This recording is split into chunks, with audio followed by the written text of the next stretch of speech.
Thank you all for being here today. We are here today to provide a public safety update. I will be holding these updates regularly in the spirit of transparency, accountability, and making Baltimore a safer city. I will be also want to thank all the members joining me here today and all you joining us here today at the new Baltimore Police Department Central District. Before we get into the substance of today's announcement, I want to acknowledge the hard work that went into making this district happen. After several years of waiting for a new district, Central District officers had their first roll call in the former Baltimore Sun building on Monday. Over the past year, project manager Steve Strickland and members of his team have worked tirelessly with Aptico and other partners to make this a reality. I want to thank the members of the police department, including the BPD IT team, members of the Central District Command for their input, and in particular, our officers for their patience. The move to this building, one that housed the Baltimore Sun, is emblematic of the changing nature of this department. It recognizes a shift to 21st century practices, a commitment to providing our officers with the tools and resources that they need to do their jobs, and a complete dedication to transparency and a continuous improvement.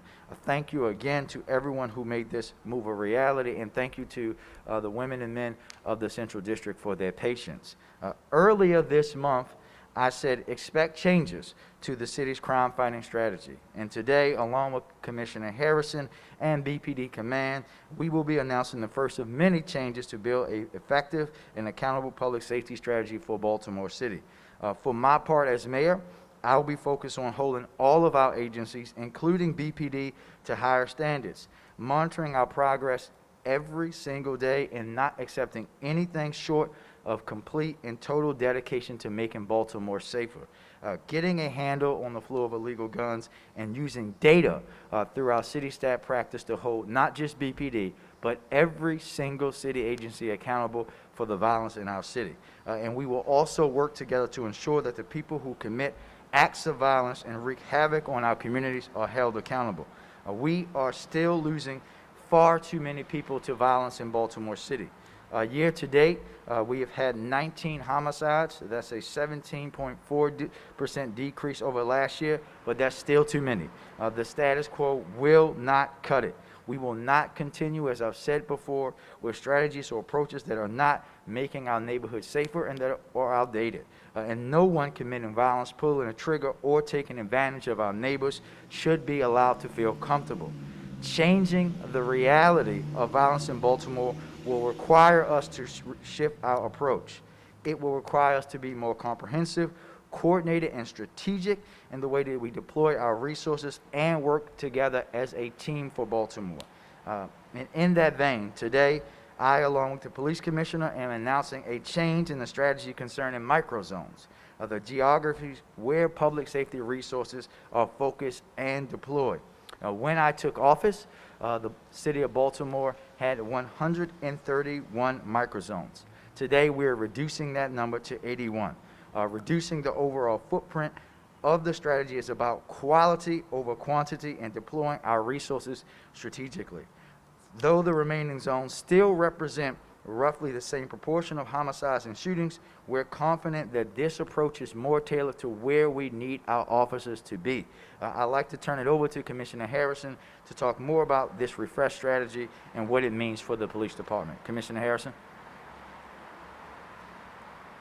Good morning, and thank you, Mr. Mayor. And I also want to join the mayor in thanking him and thanking everybody responsible for making this new Central District home for the Central District officers a reality. It's a 21st century building for a 21st century police department, and we now have a place where the officers can call home. So since we announced our crime reduction and departmental transformational plan in 2019, our department has implemented data-driven policing that focuses on using criminal intelligence and analytics to drive operational and deployment decisions in our efforts to reduce violent crime. In 2019, we looked at crime data on all gun-related incidents over the previous 5 years and established focused deployment strategies that included high visibility, proactive enforcement, foot patrols, and business checks within some historic areas plagued with violent crime. Now, over the last 18 months, we've been updating and analyzing crime data based on instances of violent crime to make adjustments and be on the forefront of where the data is leading us. So through both qualitative and quantitative analysis and the reassessment of data over the past year and a half, we found that some of our microzone areas have seen lower incidents of violent crime. So in consultation with the mayor's office, our assessment supports the adjustment we've made to refocus our effort to neighborhoods affected by the most recent violent crime data in order to optimize our resources. These new zones represent the areas where nearly 30% of homicides occurred and about 45% of where all shootings have occurred over the past 18 months. We understand the need to prioritize these areas and provide quality engagement to have a true impact on crime reduction based on where crime is occurring now. Adapting to the right type of engagement in these areas will allow our officers to be flexible in how we address areas of concern from residents and businesses alike. This, coupled with our community policing model, will increase and improve our engagement with our communities and the development of neighborhood policing plans tailored to the needs of the residents. Simply put, this improved approach will allow us to have more enhanced focus, more free time for quality engagement and enforcement in our goal to deter violent crime. We will continue to reassess and deploy strategies to increase engagement at regular intervals within these zones so that we can stay ahead of any displacement of crime and gain near real-time intelligence on potential crime. So I want to thank Mayor Scott, his team, the members of the Mayor's Office of Performance and Innovation, and our data-driven strategies team on the analysis and looking at areas of high violence in our city.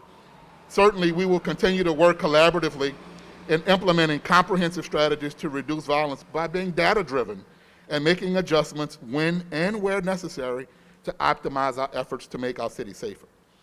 Now, as an update, we've taken into custody Major Kenthan and are in the process of charging him with the murder of Brianna Rogers that occurred on Swan Drive on January 19th. We also have obtained an arrest warrant for Lenny Epps for the murder and double shooting that occurred on January 22nd at 635 North Lakewood. We are still asking for anyone with any information on the murder of Dante Barksdale to call us or call Crime Stoppers right away. As a reminder, there's a $7,000 reward in this case. And we're still asking for information on the murder of 41-year-old Natalie Wright and 36-year-old Cherie Armstead, who were killed while sitting in their vehicle, and there's a $4,000 reward in this case. We have now arrested one of the individuals for our top 5 that we gave you on Friday, and we've recently added Zaid Boyd, who is now wanted for armed robbery and domestic violence. So if there's anyone who knows the identity or the whereabouts of any of these suspects, you can call Metro Crime Stoppers tip line at 1-866-7-LOCK-UP. Thank you, and I turn it back over to our mayor. Thank you, Mr. Commissioner. And I just want everyone to know that we're going to keep talking about cases like this because we need your help in getting the word out. And we also need folks to understand how important this is, and we will not allow our family members, our friends who have been victimized to just be forgotten. So again, if you know of these folks that we're looking for, please, please, please let us know. And Mr. Commissioner, I'm glad that we were able to go and apprehend some individuals that were committing violence in the city of Baltimore. The shift in strategy announced today reflects a simple but true reality, is that the police department can't be everywhere at once. When everywhere is a priority, nowhere is a priority. We want our office to prioritize these historically violent areas, but also want them to have the time and flexibility to be able to address the displacement of crime and to visit areas that may be emerging as places that they need to focus on. The revamped approach is also designed to engage our commanders and officers in place-based problem solving. In the coming weeks, as officers get used to the new zones, my office will be working with BPD to tailor our engagement to each zone and hold them accountable. It's not just about being in the zone. The important part is what the officers are doing in the zone. For example, our approach will be different for strip malls than that of an area that's a heavily densely populated residential area. This is about grounding ourselves in the principles of community policing while also being more closely tied to the community policing plans that are being developed as a part of our consent decree. And before we answer a few questions, I just want to make sure that today's announcement represents BPD's a portion of BPD's overall and our overall comprehensive coordinated public safety strategy that my administration will be focused on. That strategy will involve the Mayor's Office of Neighborhood Safety and Engagement, the Health Department, and every other city organization, but most importantly, community-based organizations all working together for a safer Baltimore. As we implement the new microzone strategy, our city agencies will be involved in proactive work in those same areas as well. We will be consistently evaluating this strategy and reporting out about our progress. This will be a part of the regular police stat meetings I am holding and the city stat process to increase accountability for this strategy in all of our agencies. I will be holding BPD accountable for faithfully adopting this strategy, being thoughtful and cognizant of the different geographies that they serve in, and using the right strategies in them. At this time, we will take a few questions. Alexa? Good morning. For the commissioner concerning the microzones, of the reducing from 131 to 81, I have it. How many of those 81 are new locations? And if they are new locations, would that be saying that these criminals are simply moving, so therefore is that effective? Mr. Commissioner? Yeah, good question. The new zones 81 actually amounts to an elimination of 36 and the consolidation of 14. And so in our qualitative and quantitative analysis with our analysts and with the mayor's office, we were looking at some zones that were in close proximity that we could consolidate. And we understand that there has been some displacement. We took that into account. And there are some zones that over the past 18 months more recently either did not or had lower levels of violent crime. And so some were allowed to be eliminated. So are any brand new? I'm sorry. Are any Sorry? brand? Are any completely new? I don't think there are any new ones. They're only consolidated, which creates a new one. Okay. Consolidated or eliminated. And And Alexa, just to add there, let me be very clear.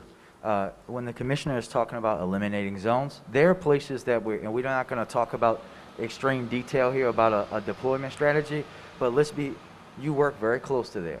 41st and Fall should have never been an area that the police department was saying is one of the most violent. It never has been in the history of the city. And what we are not going to do in my administration is have our department focus on something that we're saying is violent where it's not true. We're going to be data driven. We know where these areas are. They haven't changed as long as I've been alive. That's why the department is free focusing its efforts on those people in those places. And Alexa, we can come back to you, but go ahead. oh, my other question was just the challenge with the staffing shortage, how that is impacted with these microzones and getting police in those areas. Well, this actually helps us with staffing and resource allocation because we're able to now focus on 81 zones rather than 131. We're able to build in a better deployment and officers will have more free time because there are fewer zones to focus on. Now, that does not mean that we're not patrolling in those areas and responding to calls in those areas and patrolling in other areas of the city. The strategy calls for us to patrol and respond to calls everywhere. However, the focus of the right kind of quality community engagement and enforcement in those zones, fewer zones gives us more time to actually expand and flex our manpower so that we can actually do more with the fewer numbers as we grow our ranks. Thank you. Jay?